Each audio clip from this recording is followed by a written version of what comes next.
Hindi pa pala nagkita sina Kuya Boy Abunda at Chris Aquino, magmula nang bumalik ng bansa ang Queen of All Media.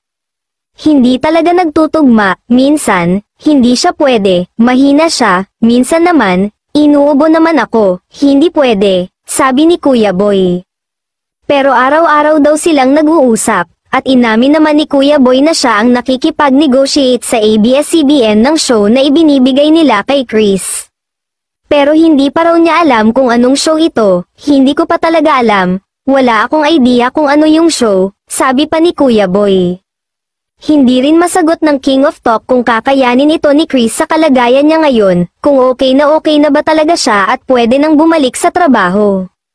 Bagamat maganda na rin sanang makabalik sa trabaho si Chris at baka ito pa ang magpapalakas sa kanya. Maaalalang kasabay nga ang pagbibigay update sa kanyang kalusugan at love life. May isa pang pasabog si Queen of All Media Chris Aquino para sa lahat ng kanyang fans at supporters. Ayon kay Chris ay may inihahanda siyang show na mapapanood ng lahat bago matapos ang 2024. Nagpasalamat si Chris sa former ABS-CBN bosses niya dahil pumayag na mahiram niya para sa production nito ang kaibigang si Darla Soler, na ilang beses na ring nag-produce ng shows niya noon sa Kapamilya Network.